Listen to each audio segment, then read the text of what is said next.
ರಾಜ್ಯದ ಮಲೆನಾಡು ಭಾಗದಲ್ಲಿ ಮಹಾ ಮುಂಗಾರು ಜೋರಾಗಿದೆ. ಬಿಟ್ಟು ಬಿಡದೆ ಸುರಿತಾ ಇರುವ ಮಳೆಗೆ ಜನ ಕಂಗಾಲಾಗಿ ಹೋಗಿದ್ದಾರೆ. ಚಿಕ್ಕಮಗಳೂರಲ್ಲಂತೂ ಮುಂಗಾರಿನ ಅಬ್ಬರ ಸಿಕ್ಕಾಬಟ್ಟೆ ಜೋರಾಗಿದೆ. ಕೊಡಗಿನಲ್ಲೂ ಜನ ಕಣ್ಣೀರು ಹಾಕ್ತಿದ್ದಾರೆ.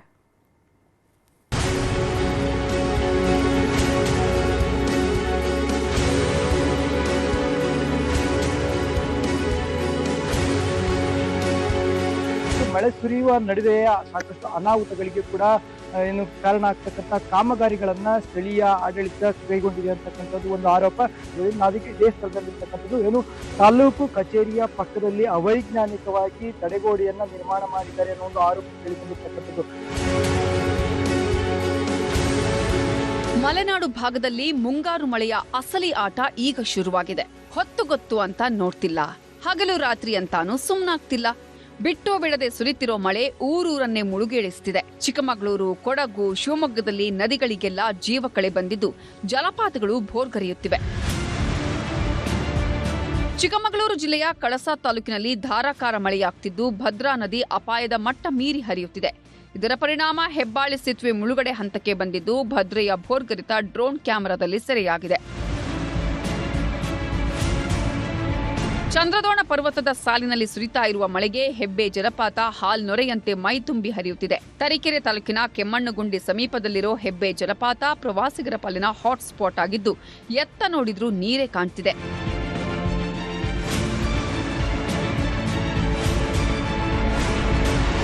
ಮಹಾಮಳೆಯ ಹೊಡೆತಕ್ಕೆ ಶೃಂಗೇರಿ ತಾಲೂಕು ಕಚೇರಿ ಮುಂಭಾಗ ದೊಡ್ಡ ಅಪಾಯವೊಂದು ಸೃಷ್ಟಿಯಾಗಿದೆ. 50 ಅಡಿ ಎತ್ತರ ಹಾಗೂ 120 ಅಡಿ ಅಗಲವಾದ ತಡೆಗೋಡೆ ಬಿರುಕು ಬಿಟ್ಟಿದೆ. ಯಾವುದೇ ಕ್ಷಣದಲ್ಲೂ ಬೀಳುವ ಆತಂಕ ಕಾಡ್ತಿದ್ದು ತಡೆಗೋಡೆ ಕೆಳಭಾಗದಲ್ಲಿರುವ 4 ಮನೆ ಹಾಗೂ 18ಕ್ಕೂ ಹೆಚ್ಚು ಅಂಗಡಿಗಳನ್ನು ಖಾಲಿ ಮಾಡಿಸುತ್ತಿದ್ದಾರೆ. ಒಂದು ವೇಳೆ ತಡೆಗೋಡೆ ಕುಸಿದ್ರೆ ಎಲ್ಲಾ ಅಂಗಡಿಗಳು ಭದ್ರಾ ನದಿ ಪಾಲಾಗಲಿವೆ. ಕೇರಳದ ವಯನಾಡ್ನಲ್ಲಿ ನಿರ್ಮಾಣ ಹಂತದ ಸುರಂಗ ಕಾಮಗಾರಿಯ ವೇಳೆ ನಡೆದಂತಹ ದುರಂತ ಮಾಸುವ ಮುನ್ನವೇ ಕಾಫಿನಾಡು ಚಿಕ್ಕಮಗಳೂರು ಜಿಲ್ಲೆಯಲ್ಲಿ ಅಂತಹದ್ದೇ ಒಂದು ಮಹಾಘೋರ ದುರಂತ ಸಂಭವಿಸಲಿಕ್ಕೆ ಮುನ್ನುಡಿಯನ್ನು ಬರ್ತಾ ಇರತಕ್ಕಂಥ ಒಂದು ಭೀತಿ ಎದುರಾಗಿರ್ತಕ್ಕಂಥದ್ದು. ಏನಿ ಒಂದು ತಾಲೂಕು ಕಚೇರಿ ಮತ್ತು ಮಸೀದಿ ಇದೆ. ಈ ಒಂದು ಸ್ಥಳದಲ್ಲಿ ತಡೆಗೋಡೆಯನ್ನು ನಿರ್ಮಾಣ ಮಾಡಲಾಗಿರ್ತಕ್ಕಂಥದ್ದು. ಸುಮಾರು 1,80,00,000 ರೂಪಾಯಿ ವೆಚ್ಚದಲ್ಲಿ ಒಂದು ತಡೆಗೋಡೆ ನಿರ್ಮಾಣ ಕಾಮಗಾರಿಯನ್ನು ಕೈಗೆತ್ತಿಕೊಂಡಿರ್ತಕ್ಕಂಥದ್ದು. 50 ಮೀಟರ್ ಉದ್ದ ಮತ್ತು 15 ಮೀಟರ್ ಎತ್ತರದ ಒಂದು ತಡೆಗೋಡೆಯನ್ನು ನಿರ್ಮಾಣ ಮಾಡ್ತಾ ಇರ್ತಕ್ಕಂಥದ್ದು. ಈ ಒಂದು ತಡೆಗೋಡೆ ನಿರ್ಮಾಣ ಕಾಮಗಾರಿ ಸಂಪೂರ್ಣವಾಗಿ ಕಳಪೆ ಕಾಮಗಾರಿಯಿಂದ ಕೂಡಿರ್ತಕ್ಕಂಥದ್ದು. ಕೊಡಗು ಜಿಲ್ಲೆಯಲ್ಲೂ ಮಹಾಮಳೆಯ ಅಬ್ಬರ ಶುರುವಾಗಿದೆ. ಕಳೆದ 3-4 ದಿನಗಳಿಂದ ಬಿಟ್ಟು ಬಿಡದೆ ಮಳೆಯಾಗ್ತಿದ್ದು ಭಾಗಮಂಡಲದ ತ್ರಿವೇಣಿ ಸಂಗಮ ಭರ್ತಿಯಾಗಿದೆ. ಇದರ ಪರಿಣಾಮ ಕಾವೇರಿ ಹಾಗೂ ಲಕ್ಷ್ಮಣತೀರ್ಥ ನದಿಗಳು ತುಂಬಿ ಹರಿಯುತ್ತಿದ್ದು 10 ಗ್ರಾಮಗಳು ಕತ್ತಲಲ್ಲಿ ಮುಳುಗಿ ಹೋಗಿವೆ. ಕೊಡಗಿನಲ್ಲಿ ಸುರಿತಿರೋ ಮಳೆ ಸಾಲು ಸಾಲು ಅವಾಂತರಗಳನ್ನು ಸೃಷ್ಟಿಸುತ್ತಿದೆ. ತಲಕಾವೇರಿ ಭಾಗಮಂಡಲ ರಸ್ತೆಯಲ್ಲಿ ಮೇಲಿಂದ ಮೇಲೆ ಗುಡ್ಡ ಕುಸಿತ ಇದ್ದು ಸುಮಾರು 3 ಕಿಲೋಮೀಟರ್ ವ್ಯಾಪ್ತಿಯಲ್ಲಿ ಅಪಾಯದ ಪರಿಸ್ಥಿತಿ ನಿರ್ಮಾಣವಾಗಿದೆ. ಸ್ಥಳಕ್ಕೆ ಭೇಟಿ ಕೊಟ್ಟ ಅಧಿಕಾರಿಗಳು ವಾಹನ ಸವಾರರು ಎಚ್ಚರಿಕೆಯಿಂದ ಸಂಚರಿಸುವಂತೆ ಸೂಚನೆ ಕೊಟ್ಟಿದ್ದಾರೆ. ಇನ್ನು ಮೂರ್ನಾಡು ಸಮೀಪದ ಐಕೊಳದಲ್ಲಿ ದೊಡ್ಡ ದುರಂತವೊಂದು ಕೂದಲೆಳೆ ಅಂತರದಲ್ಲಿ ಅನಾಹುತವೊಂದನ್ನು ತಪ್ಪಿದೆ. ಕೊಂಡಗೇರಿಯಿಂದ ಮೂರ್ನಾಡುಗೆ ತೆರಳುವಾಗ ಓಮ್ನಿ ಕಾರಿನ ಮೇಲೆ ಮರ ಬಿದ್ದಿದೆ.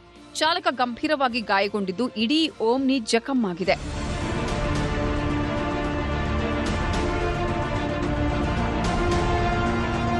ಕಾವೇರಿ ಕೊಳ್ಳದಲ್ಲಿ ಭರ್ಜರಿ ಮಳೆಯಾಗ್ತಿರೋದ್ರಿಂದ ಕಬಿನಿ ಜಲಾಶಯ ತುಂಬಿ ತುಳುಕೋದಿಕ್ಕೆ ಶುರುವಾಗಿದೆ.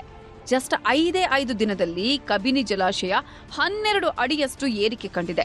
14,000 ಕ್ಯೂಸೆಕ್ ನೀರು ಒಳಹರಿವು ಬರ್ತಿದ್ದು ಬೆಂಗಳೂರು, ಮೈಸೂರು, ಮಂಡ್ಯ, ರಾಮನಗರ, ಚಾಮರಾಜನಗರ ನಿಟ್ಟುಸಿರು ಬಿಡುವಂತಾಗಿದೆ.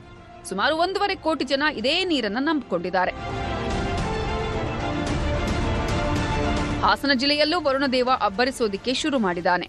ಭಾರೀ ಮಳೆಯ ಪರಿಣಾಮ ಸಕಲೇಶಪುರದಲ್ಲಿ ತಡೆಗೋಡೆ ಕುಸಿದು 2 ಮನೆಗಳು ಜಖಂಗೊಂಡಿವೆ. ಕಳಪೆ ಕಾಮಗಾರಿಯಿಂದ ತಡೆಗೋಡೆ ಕುಸಿದ ಆರೋಪ ಕೇಳಿ ಬರ್ತಿದ್ದು ಸ್ಥಳೀಯ ನಿವಾಸಿಗಳಿಗೆ ಆತಂಕ ಶುರುವಾಗಿದೆ. ಖಾಸಗಿ ಲೇಔಟ್ನ ಪಕ್ಕದಲ್ಲಿರ್ತಕ್ಕಂಥ ಒಂದು ದೊಡ್ಡ ತಡೆಗೋಡೆ ಕುಸಿದು 2 ಮನೆಗಳಿಗೆ ಹಾನಿಯಾಗಿದೆ. ನನಗೆ ಸ್ಥಳದಲ್ಲಿದ್ದೀನಿ, ಇಲ್ಲಿನ ಪರಿಸ್ಥಿತಿಯನ್ನು ನಿಮಗೆ ತೋರಿಸ್ತಾ ಹೋಗ್ತೀನಿ. ಇದು ಸಕಲೇಶಪುರದ ಡಾಲರ್ಸ್ ಕಾಲೋನಿ ಎಂಬಂತ ಬಡಾವಣೆ ನಿರ್ಮಾಣ ಆಗ್ತಿದ್ದು ಆ ನಿರ್ಮಾಣದ ಪಕ್ಕದಲ್ಲಿರ್ತಕ್ಕಂಥ ವಾಸದ ಮನೆ. ಇಲ್ಲಿ ಸುಮಾರು 4 ಕುಟುಂಬಗಳು ವಾಸವಾಗಿರ್ತವೆ. ಅವೈಜ್ಞಾನಿಕವಾಗಿ ಈ ತಡೆಗೋಡೆಯನ್ನ ಕಟ್ಟಿದ್ರು ಎಂಬಂತ ಆರೋಪ ಈಗ ಕೇಳಿ ಬರ್ತದೆ. ಅದರ ಬೆನ್ನಲ್ಲೇ ತಡೆಗೋಡೆ ಕುಸಿದು ಬಿದ್ದಿದೆ. ಮನೆಗೆ ಸಂಪೂರ್ಣವಾಗಿ ಹಾನಿಯಾಗಿದೆ. ಮನೆಯಲ್ಲಿ ಇದ್ದಂತಹ 4 ಮಕ್ಕಳು ಈಗ ಅದೃಷ್ಟವಶಾತ್ ಪ್ರಾಣಾಪಾಯದಿಂದ ಪಾರಾಗಿದ್ದಾರೆ. ಈಗ ಮನೆಯಲ್ಲಿ ಇದ್ದಂತ ಏನು ವಾಸ ಇದ್ದಾರೆ ಅವ್ರನ್ನ ಮಾತಾಡಿಸ್ತಾ ಹೋಗ್ತೀನಿ. ಸರ್, ಇದು ಒಂದು ರಾತ್ರಿ 2 ಗಂಟೆಗೆ ಆಗಿದ್ ಘಟನೆ. ಇದು ಸೌಂಡ್ ಇಂದ ನಾವೆಲ್ಲ ಎಚ್ಚರ ಆಗಿದ್ವಿ, ಮಲ್ಗಿದ್ವಿ ನಾವು 2 ಗಂಟೆ ರಾತ್ರಿ. ಅದೇ 3 ಗಂಟೆಗೆಲ್ಲ ನೋಡಿದ್ವಿ ಹೆಂಗಾಗಿದೆ, ಹಿಂದ್ಗಡೆ ಬಂದು ನೋಡೋದು ಹಿಂಗಾಗಿದೆ, ಏನ್ ಮಾಡೋದು. ಅದೇ ಎಲ್ಲ ಮನೆ ಗೋಡೆ ಎಲ್ಲ ಹೋಗಿ ಫುಲ್ ಡ್ಯಾಮೇಜ್ ಆಗಿ ಎಲ್ಲ ಇದಾಗಿದೆ ಎಲ್ಲ.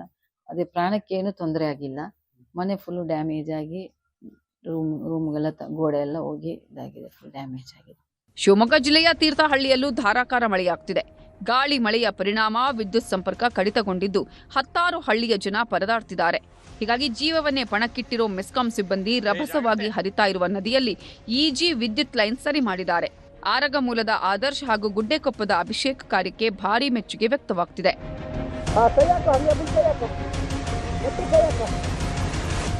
ಮಲೆನಾಡಿನಲ್ಲಿ ಮಳೆಗಾಲ ಶುರುವಾದರೆ ಕರೆಂಟ್ ಸಮಸ್ಯೆ ಇನ್ನಿಲ್ಲದಂತೆ ಕಾಡೋದಿಕ್ಕೆ ಶುರುವಾಗುತ್ತೆ. ಗಾಳಿ ಮಳೆಯ ಪರಿಣಾಮ ಎಲ್ಲೆಂದರಲ್ಲಿ ಮರಗಳು ಮುರಿದು ಬೀಳೋದ್ರಿಂದ ಸಾಲು ಸಾಲು ವಿದ್ಯುತ್ ಕಂಬಗಳು ನೆಲಕಚ್ಚುತ್ತಿವೆ. ಇದೀಗ ಸಾಗರ ತಾಲೂಕಿನ ಕರೂರು, ಭಾರಂಗಿ ಹೋಬಳಿಯಲ್ಲಿ ನೂರಾರು ಕರೆಂಟ್ ಕಂಬಗಳು ನೆಲಕ್ಕುರುಳಿವೆ. 5-6 ದಿನದಿಂದ ವಿದ್ಯುತ್ತೇ ಇಲ್ಲದಂತಾಗಿದೆ. ಲಿಂಗನಮಕ್ಕಿ ಡ್ಯಾಂಗಾಗಿ ಭೂಮಿಗೆ ಬಿಟ್ಟುಕೊಟ್ಟವರು ಈಗ ವಿದ್ಯುತ್ ಇಲ್ಲದೆ ಪರದಾಡ್ತಿದ್ದಾರೆ. ಕಳೆದೊಂದು ವಾರದಿಂದ ದಕ್ಷಿಣ ಕನ್ನಡ ಜಿಲ್ಲೆಯಲ್ಲೂ ಭಾರೀ ಮಳೆಯಾಗ್ತಿದ್ದು, ಇದರ ಪರಿಣಾಮ ಉಪ್ಪಿನಂಗಡಿಯ ಸಂಗಮ ಕ್ಷೇತ್ರದಲ್ಲಿ ಕ್ಷಣ ಕ್ಷಣಕ್ಕೂ ನೀರಿನ ಮಟ್ಟ ಹೆಚ್ಚಾಗ್ತಿದೆ. ಕುಮಾರಧಾರಾ ಮತ್ತು ನೇತ್ರಾವತಿ ನದಿಗಳು ತುಂಬಿ ಹರಿಯುತ್ತಿವೆ. ದಕ್ಷಿಣ ಕನ್ನಡ ಜಿಲ್ಲೆಯಾದ್ಯಂತ ಕಳೆದ 1 ವಾರದಿಂದ ನಿರಂತರವಾಗಿ ಮಳೆ ಆಗ್ತಿದ್ದು, ಈ ಮಳೆಯಿಂದಾಗಿ ಜಿಲ್ಲೆಯ ಪ್ರಮುಖ ಜೀವ ನದಿಗಳಾಗಿರುವಂತಹ ಕುಮಾರಧಾರಾ ಮತ್ತು ನೇತ್ರಾವತಿ ನದಿಯಲ್ಲಿ ನೀರಿನ ಹರಿವು ಹೆಚ್ಚಾಗ್ತಾ ಇದೆ. ಈಗಾಗಲೇ ನಾವು ಉಪ್ಪಿನಂಗಡಿಯ ನೇತ್ರಾವತಿ ಮತ್ತು ಕುಮಾರಧಾರಾ ಸಂಗಮ ಕ್ಷೇತ್ರವಾಗಿರುವಂತಹ ಉಪ್ಪಿನಂಗಡಿಯಲ್ಲಿ ನಾವಿದ್ದೇವೆ. ನೀವೀಗ ನೋಡಬಹುದು, ಈ ಒಂದು ಕಡೆಯಿಂದ ಕುಮಾರಧಾರಾ ನದಿಯು ಹರಿದು ಈ ಒಂದು ಉಪ್ಪಿನಂಗಡಿ ಕ್ಷೇತ್ರಕ್ಕೆ ಬರುವಂತಹ ಒಂದು. ಒಟ್ನಲ್ಲಿ ಮಲೆನಾಡು ಹಾಗೂ ಕರಾವಳಿಯಲ್ಲಿ ಭರ್ಜರಿ ಮಳೆಯಾಗ್ತಿದ್ದು ಅಲ್ಲಲ್ಲಿ ಅವಾಂತರಗಳು ಸಹ ಸೃಷ್ಟಿಯಾಗ್ತಿವೆ. ಇಷ್ಟು ದಿನ ಮಳೆಯಾಗ್ತಿಲ್ಲ ಅಂತಿದ್ದ ಜನ ಈಗ ಫುಲ್ ಖುಷಿಯಾಗಿದ್ದಾರೆ. Bureau report, news 18.